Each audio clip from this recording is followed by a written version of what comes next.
It is an honor for me to be here, and I'm very impressed for this event, and especially for the fact that so many young people are here. It's not something usual for political events especially.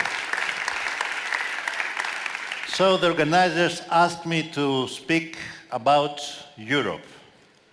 I asked them for details, but they said to me, you can say whatever you want. So I will say whatever I want, but I believe that especially this year, on the Day of Europe, we need a sincere debate about Europe. Not only because we are in the middle of successive crises that have changed political realities and increased inequalities, but because we are witnessing two wars in our neighborhood. And unfortunately, Europe is not playing any decisive role for them to end. Two wars that contribute more and more to a climate of insecurity that lays the ground for far-right politics and for Euroscepticism and anti-Europeanism. In this context, the upcoming European elections, I think, and I'm afraid that will sound a very worrying alarm regarding the future of Europe. And let's not forget that tomorrow we're not celebrating only the Day of Europe, but the day of the victory of the people of Europe against fascism and Nazism.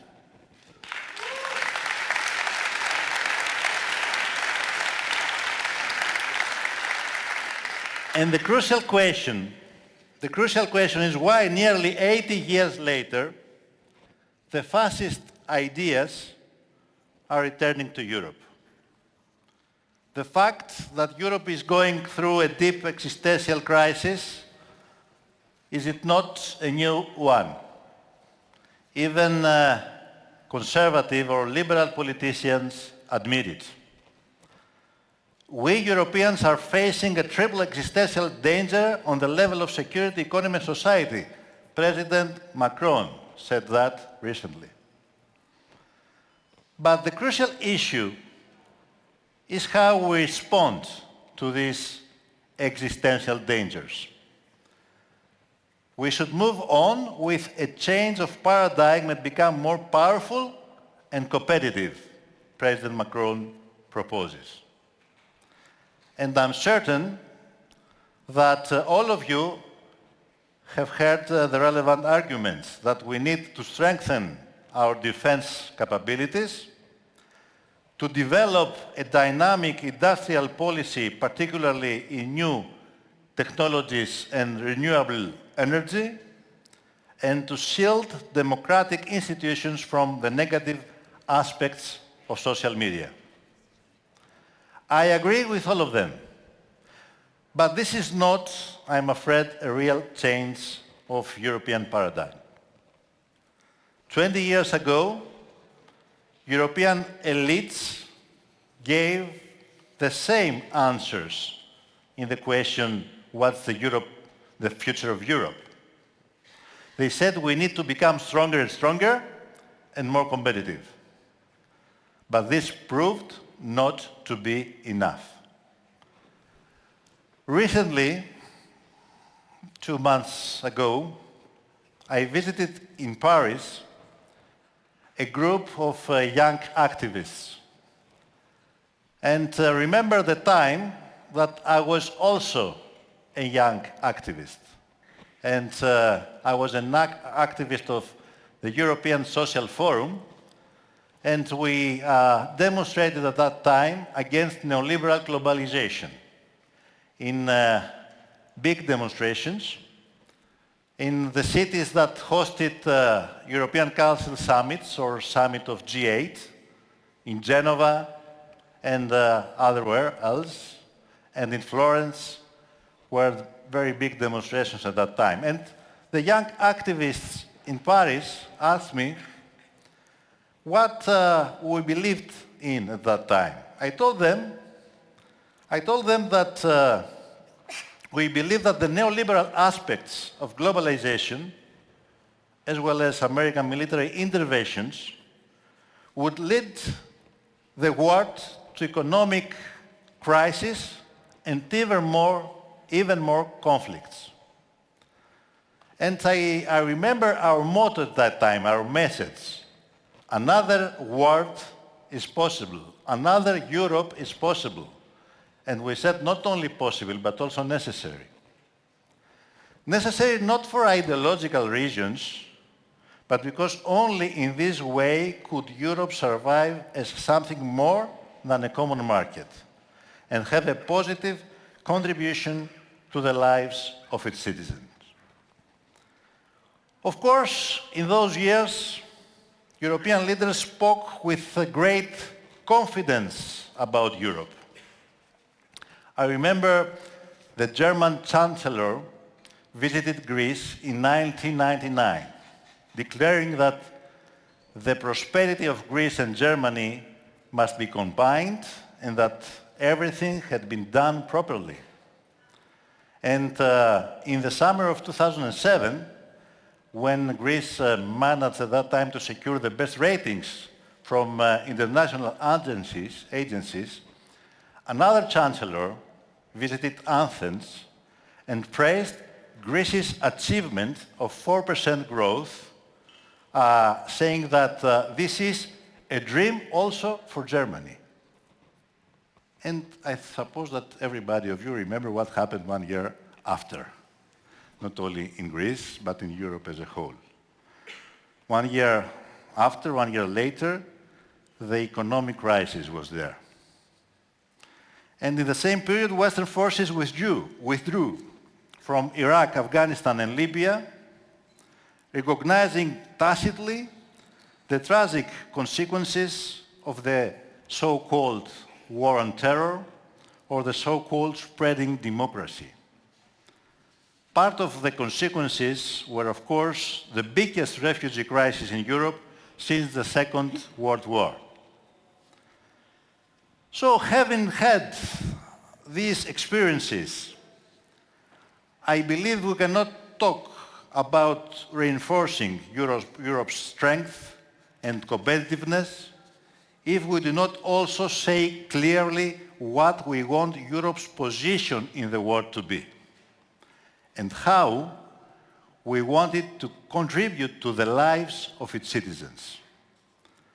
Otherwise, we are not talking about strengthening Europe, but about strengthening European elites. Otherwise, we're just buying time until the next crisis, maybe contributing to the crisis coming sooner. On the economic level, Europe's business as usual logic has to be abandoned. It is a disaster to wait for the next crisis in order to develop, after the crisis, the institutions we needed before.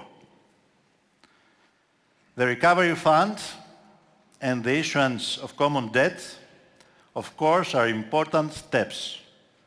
But imagine how much pain would have been avoided if they had been developed before the financial crisis. That is why I believe that we must move ahead immediately with the changes we know we need.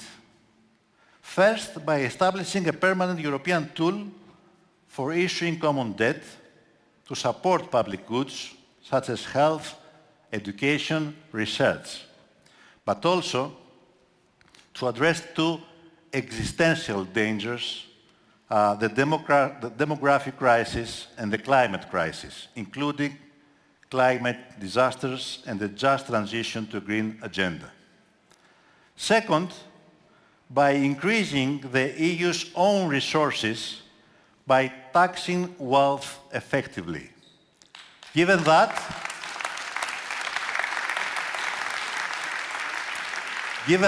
only the 10% of Europeans hold 67% of European wealth. Third, we do not just need a strong industrial policy that will benefit already privileged areas, but a powerful financial tool for regional industrial policy that will tackle regional and social inequalities. In foreign policy, we need a strategically autonomous Europe, but that does not just mean buying weapons. And it is not enough to stand with Ukrainians against the Russian invasion or with Israelis against the terrorist attacks of Hamas. Europe must be at the forefront in supporting peace, in supporting international law, as well as multilateralism in a multipolar world. A new Cold War may be in the interests of some powers and industries, but it is at the expense of Europe. As is the message of double standards, as thousands of Palestinians are killed by Israeli operations on European borders. So it's extremely important for the EU to actively support immediate ceasefire in Gaza with return of all hostages as well as the restart of talks for a solution on the basis of the UN resolutions. And it is important also to fight for peace on the basis of international law in Ukraine. As it is important to promote European enlargement, particularly the Western Balkans, and the restart of talks on the Cyprus issue.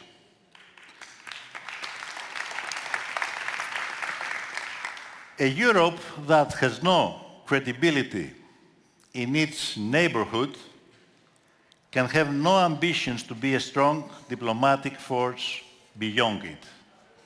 In other words, I can say that we believe in Europe and in European patriotism because we believe in European principles, not just in European strength. A Europe which identifies with American priorities, even when this is at the expense of its interests, is a Europe without future. A Europe striving for its energy and economic independence from Russia and China must also claim its strategic autonomy in relation to the US, to the United States, while maintaining a strong transatlantic dialogue. Finally, in the field of democratic institutions, tackling disinformation is important, but I think it is not enough also. We are facing a whole network of far-right forces that reproduce ideas outside as well as inside the parties of the traditional right. That is why we must also fight on the battle of ideas and values, for tolerance and support diversity, for a fair migration policy based on respect for international law, and for the rule of law. And we have witnessed what happened when the rule of law is undermined. In Greece, in my country, we had the biggest phone-tapping scandal in Europe. Or we had these disasters with the drowning of 600 refugees last year in Pylos, but nothing happened till now.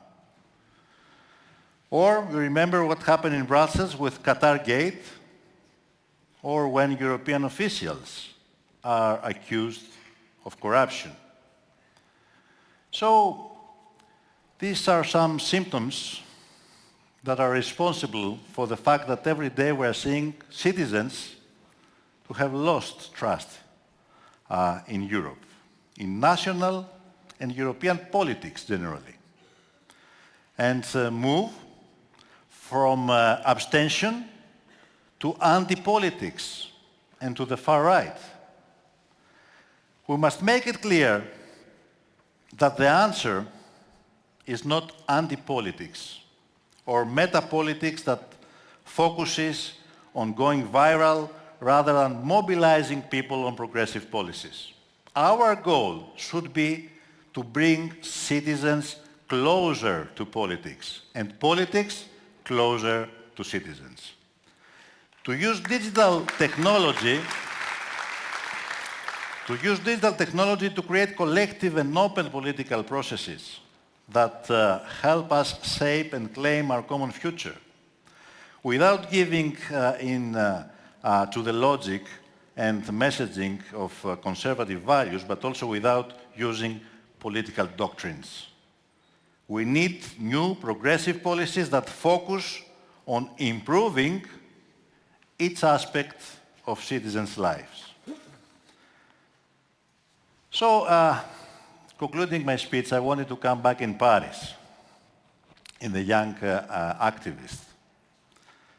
They asked me also if I had the chance, as a prime minister, to accomplish what I was fighting for as an activist many years before. I answered to them that unfortunately I did not manage to do all the things I dreamed of. But I'm proud because we fought for many of them and achieved some of them, and especially under very difficult conditions.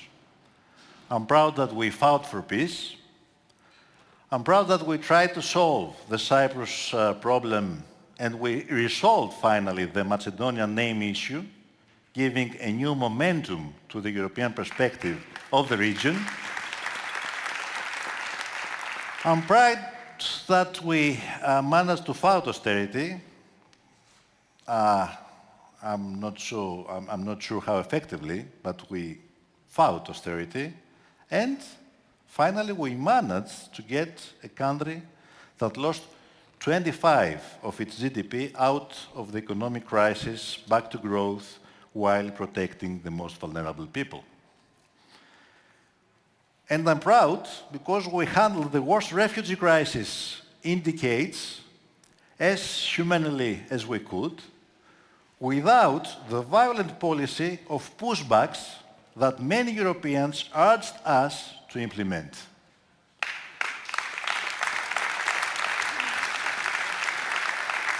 And of course, I'm proud that we made important breakthroughs in human rights. However, I told them, we did not succeed in the great goal to create another Europe or even another Greece. And I can say to you that this is the reason why we have to continue fighting, because this is a common struggle.